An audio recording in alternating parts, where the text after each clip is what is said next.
I eliminated 20 shredders, stacking up 27,500 points during a night raid on Stellamontis as a solo raider. Shredders spawn in nearly every area of this map, but are in higher volume in a couple key areas. Not gonna lie, this challenge is not easy, and no matter what steps I give you, you're going to have to juggle the dangers of this map during a night raid. You'll be swarmed by enemies at the least opportune moment, and I mean swarmed by enemies at the worst possible times. As well as run into countless raiders you'll have to persuade that you're friendly. Then on top of all of that, dealing with the actual shredders themselves is certainly tough. You'll need to bring an arsenal with you to be successful with this challenge, and while you can defeat shredders with just about any weapon, speed is king, so bring heavy weapons and some explosives as a minimum. Anvil is a great lower cost option, but won't be the fastest at taking out shredders.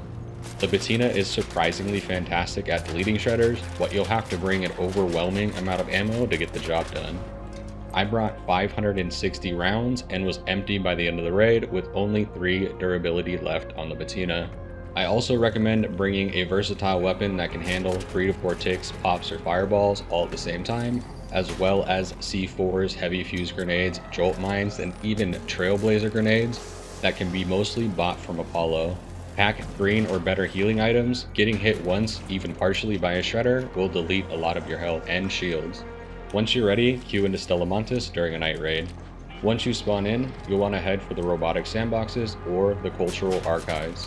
Both of these areas frequently spawn in shredders, and you can find as many as 3 at a time in cultural archives, and up to 2 per robotic sandbox.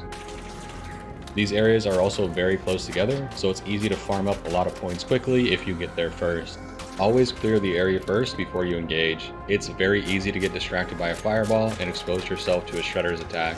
Know where your cover is before you engage. It's critical to know where you need to go once you've aggroed a shredder. You don't need much, a single large column will do, but shredders are fast like pops, and if you don't have cover nearby, you can easily get caught out. Aim for the thrusters on the bottom of the shredder. Taking out 2 will essentially immobilize it and slow its momentum down significantly. Once 2 thrusters are taken out, it won't take a ton more damage before it explodes. Once I finished with the shredders in the robotic sandbox, I took a lift to the floor above it for a shredder that commonly spawns in this area. This shredder is one of the easiest to deal with given the great amount of cover in this small area. Even though it's not the fastest way down, I took the lift back down so it was on the ground the next time I came by, and from here I rotated through the seed vault extraction hallway where a shredder can spawn. Using the shortcut by the seed vault, you can get to the cultural archives super quick, but it puts you in the middle of the area, and if no one has gone through it yet, there are a lot of enemies. There can be 3 shredders in this area that patrol the front, middle, and backside sections. This area has a lot of great cover and is relatively easy for dealing with shredders, but it's the pops, ticks, and fireballs that really make it a juggling act. Using a single explosive like a C4 will take shredders down a significant amount, and in most cases, a single magazine with any automatic can finish them off. Clear out the rest of the smaller enemies and then move towards the back of the archives and find the next shredder. Use an explosive to start the fight, then use your weapons to finish it off. Watch out for the swarm of enemies that will show up when you least expect it, and make sure you run yourself to a safe location to deal with them. You can also somewhat stop shredders where you want them to by standing in place in front of cover you plan to use. They'll get up close to you, then stop and start charging their attack, which makes it easy for you to get into the piece of cover that's right by you. Then you can peek out and finish them off. Move to the back of the archives and see if you have the 3rd shredder. If you haven't brought explosives or you want to save them for later, the Patina is great on its own.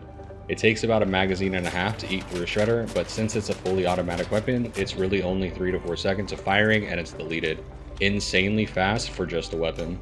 Once you finish with the archives, you have 2 route options. You can go up into the business center or drop down to Metro. Both areas can have shredders and each will take you towards the next areas you want to go to. For the first rotation, I chose Metro, which ended up being the wrong choice as there wasn't a shredder down there. From Metro, rotate up into the lobby via the zipline. Don't go down to the loading bay. Even if there's a shredder out in the loading bay, the threat of Bastion engaging is not worth it, and there are far better options around the map. The lobby can have a couple of shredders, but it's also heavily covered by raiders, so the chances of them not being eliminated already are lower during the early and mid game. From lobby, rotate back to the robotic sandbox through the central corridor. Keep in mind, if it's not done already, you'll need to add fuel cells to the doorway that connects the lobby with central corridor. I tried rotating into the atrium multiple times across a couple of games and never once had a shredder to eliminate, so avoid that in your run and you could probably get a higher overall score. Once you're back in the robotic sandbox, you've completed one full rotation and now it's rinse and repeat. Eliminate the shredders in both sandboxes, plus the one that roams above on the catwalks. Clear the area of enemies, find cover, use explosives, or superior firepower to take shredders out. From Robotic Sandbox, head back through the Sea Vault extraction hallway. There may be a shredder there for you to eliminate. If there is, use the small forklift and the box in the middle of the room for cover. Make sure you crouch to ensure you don't take damage.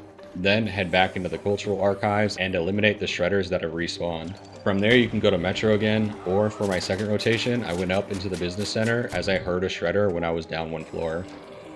From the business center, you can rotate into the atrium and then back into the lobby, then back down to the robotic sandboxes through the central corridor, or drop straight down into Metro. I went to Metro on the second rotation because I heard a shredder down there, and it almost led me to my doom. Every type of enemy swarmed me all at once. I got lucky I didn't go down and was able to run myself to safety and pick them off one by one. At this point, you'll have roughly 10 minutes left, so start thinking about where the extraction is and modify your rotation to accommodate it.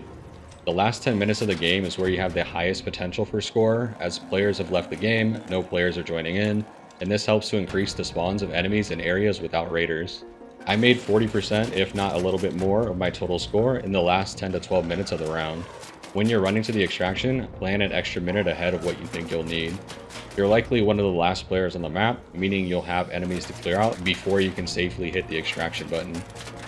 Once you've stacked up as much score as possible, head back to Speranza, collect your loot if you haven't already, and watch your score fly up the leaderboard. That's going to be it for me today, y'all. Thanks for watching.